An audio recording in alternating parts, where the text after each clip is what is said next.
বিসমিল্লাহির রহমানির রহিম। সৌভাগ্যময় জন্ম এবং নবুয়াত পূর্ব জীবনের 40 বছর। সৌভাগ্যময় জন্ম। রাসূল সাল্লাল্লাহু আলাইহি ওয়াসাল্লাম মক্কার বিখ্যাত বনু হাশেম বংশের 9 রবিউল আউয়াল সোমবার দিনে রাতের মহাসন্ধিক্ষণে সুবহে সাদিকের সময় জন্মগ্রহণ করেন। ইংরেজি পঞ্জিকাতে তারিখটি ছিল 570 ঈসায়ী সালের 20 অথবা 22 এপ্রিল। এ বছরটি ছিল বাদশাহ নওশেরওয়ার সিংহাসনে অধিষ্ঠিত হওয়ার 40তম বছর। বিশিষ্ট শিক্ষাবিদ মোহাম্মদ সুলাইমান মানসুরপুরি রাহমাতুল্লাহ আলাইহি সালাম এবং মাহমুদ পাশা ফালকির অনুসন্ধান লব্ধ সঠিক অভিমত হচ্ছে এটাই।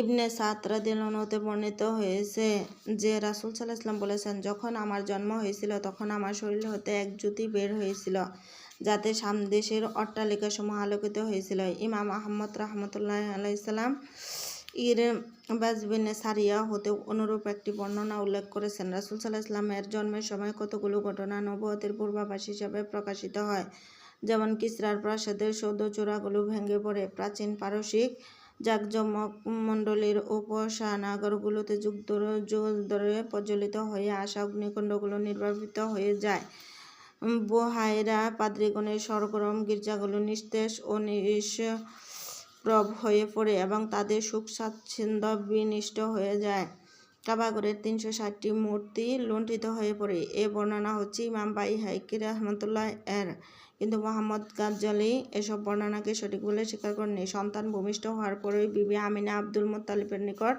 তার পুত্রের জন্মগ্রহণের শুভ সংবাদটি প্রেরণ করেন। এই শুভ সংবাদ শোনা মাত্রই তিনি আনন্দে উদ্বেলচিত্তে সুতেগাগারে প্রবেশ করে নবজাতককে কোলে নিয়ে কাবাগৃহে উপস্থিত হন।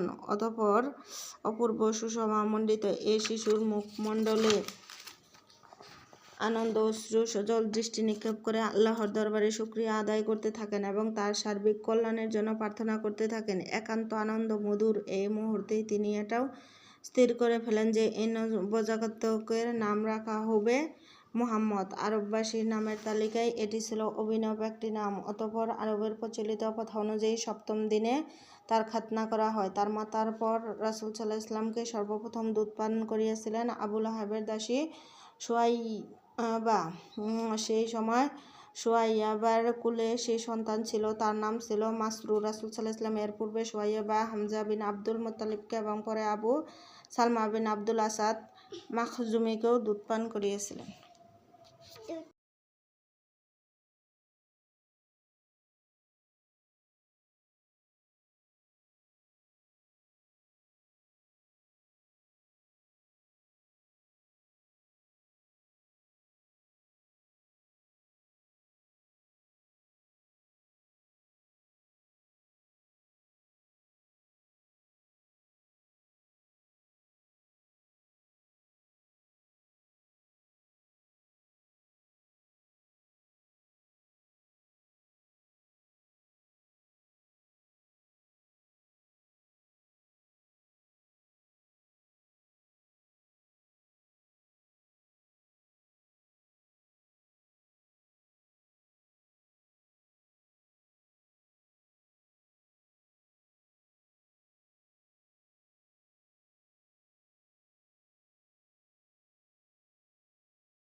محمد شعاع الباري جسد ابو العترة محمد، جبينك كل عصر يسطع بالانوار، ضوى العالم تجدد شعاع ما تحدد، وجه سيد الرسل مطلع للاقمار.